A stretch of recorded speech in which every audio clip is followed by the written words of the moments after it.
So what value of k do we want to use in our nearest neighbors algorithm?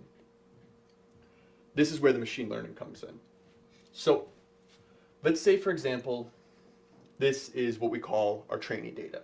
Training data is labeled data, so we know what it's going to be classified as. Either I like the song or I dislike the song. And we also know what its tempo and what its volume is. So we know these songs are very loud, we know these songs are very fast, and something along this line up here is going to be a pretty loud and pretty fast song. Now, our test data is what we're going to compare against and how we're going to justify our k. So let's say we have test data that looks like this. We have question mark here, question mark here, and a question mark here. So we have 3 new songs. Now, the algorithm doesn't know what these songs are classified as, but we still know.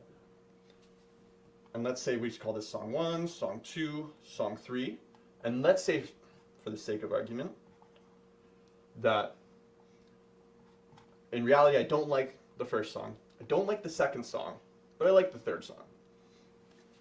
Now, let's apply our k nearest neighbors. Let's select a value of k. We're going to start with 1. So k equals 1. Now, let's try and classify our songs. So for song number 1, we're going to say, looks like we dislike it. For song number 2, looks like we're going to say, I like it. And song number 3, looks like I like it. So let's compare these values with the test data. Now, I got this one wrong, I got this one right, I got this one wrong, and I got this one right. So our test error is 1 out of 3. Not bad for a first try. But let's say we were to try a different value of k. So now k equals 2. So we'll do it again. So for number 1, the 2 nearest neighbors is what we're looking for.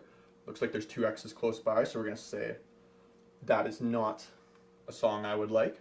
Then for point number 2, see, that's close by, but then we have these 2 ones are the ones that are closest by, so we're going to say I dislike that song. And then for number 3, those 2 check marks are pretty close, so we're going to say I like the song. And it looks like I got everything right. So test error is now 0. So when you're doing k nearest neighbor, you try different values of k until your test error goes all the way down, to as far as it can go at least.